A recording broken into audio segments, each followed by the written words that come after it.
Hi, I'm Mahesh. Hi, I'm Jeff, and this is my 2018 Honda CR-V. Today we'll take a detailed look at the car, find out Jeff's top 3 likes and dislikes, and discover if he would recommend you buy, consider, or skip this car.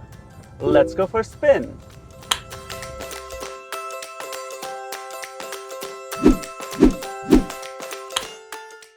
The CR-V was first introduced in 1997.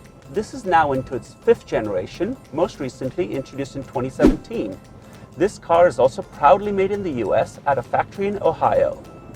The base CR-V starts at about $25,000, and this, the top-of-the-line Touring Edition, starts at about $33,000. So Jeff, how did you end up with this car? Well, Mahesh, I had a Ford F-150 and a Honda Civic, and one was just way too big and one was too small. And so I was looking for something just right, and this really fit the bill. I did a whole lot of research, and among the cars I considered was the Mazda CX-5, which my brother has and loves. But for me, it didn't have Apple CarPlay, and that was a deal breaker. Yep, tech is often a deciding factor. Well, here's a detailed look at the car. Smile! The CR-V is a nice-looking car. Bold, sculpted styling with compact proportions make this an attractive package.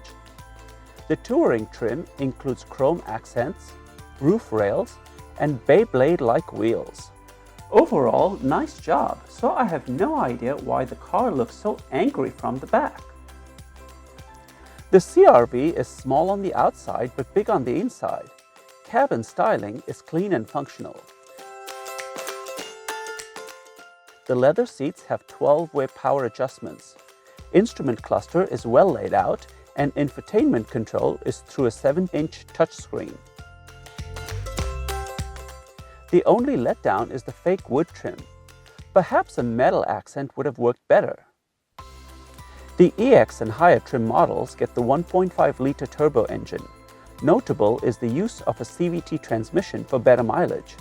This engine produces 190 horsepower and 179 pound-feet of torque, taking the car from 0 to 60 in a decent 7.6 seconds. Unlike its RAV4 rival, though, no hybrid powertrain is offered at this time.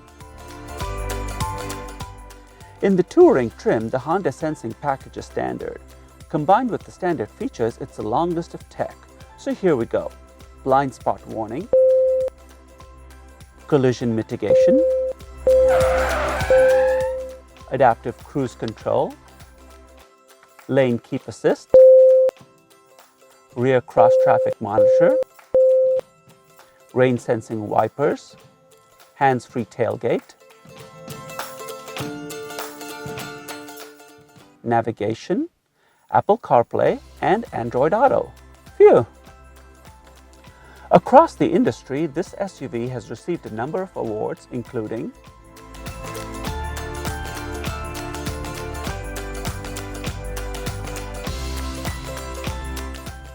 And now we're on to your top 3 likes. For me, the first like is the styling of the 2018 CR-V.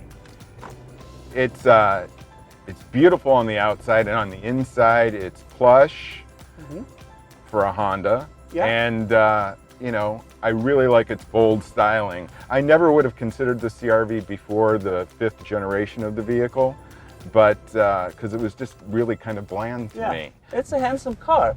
And how about your second like? The safety tech is great.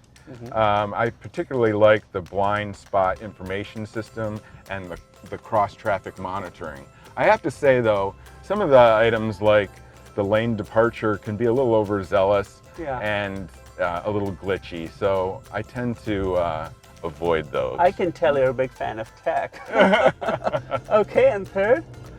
I'd have to say that it's the spaciousness of the vehicle. It's got a lot of headroom, and especially for the second row, passengers, there's plenty of leg room. It's a comfy car. It absolutely is, and it has a lot of cargo space too. Okay, nice. And so now on to your top 3 dislikes. I'd have to say among them is road noise. that can be mitigated a bit by getting different tires. The stock tires are Hankook tires, and I found them to be pretty noisy, and I replaced them with Michelin's within the first 3,000 miles of ownership. If I were to do this all over again, I think I'd really negotiate up front with the dealer to put on different tires. That's a good point. Keep that in mind when you go to a dealer to make your deal. Okay, and second? I think one of the things that's annoying is the glitchiness of the infotainment system. I find that I have to reboot the system once a month, quite frankly, which seems a little annoying. That can be annoying, yeah. And third? I'd say, Mahesh, it was minor fit and finish issues.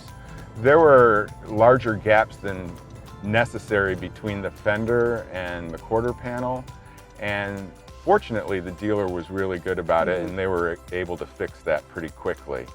In addition, the roof rail was misaligned, and they fixed that as well. Well, that's nice that they took care of it. All right, well, here are a few highlights from the rest of our chat.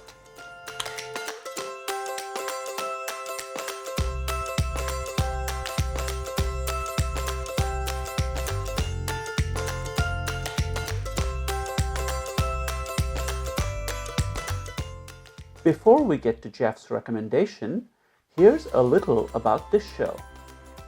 We don't pay the drivers on this show for their opinions. Instead, to thank them, we make a donation to a nonprofit charity of their choice. You can thank them by clicking on the like button below. And Jeff, on to your recommendation. Would you recommend you buy, consider, or skip this car? Mahesh, I would definitely say buy for now. There's so much competition in this segment, including the RAV4, which is going to be totally redesigned for 2019. All right, well, there you have Jeff's recommendation. Other CRV owners, we'd love to hear from you. Let us know your likes, dislikes, and recommendation in the comments below. Subscribe and see you soon.